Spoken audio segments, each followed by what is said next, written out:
have you been able to call that guy Michael with Born to Shine to help our kids with their mental health?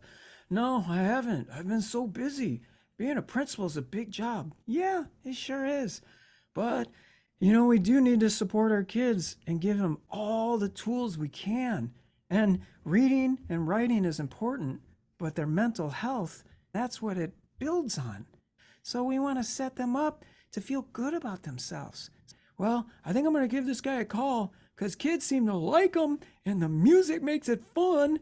And he takes that subject matter of anxiety and depression and makes it really light and easy to talk about. Yeah, and he gives them tools that they can use. And he helps the teachers. He has staff support and teacher support, even parent support. Wow, he can really help our whole district. Yeah, and he's also a pretty nice guy. Yeah.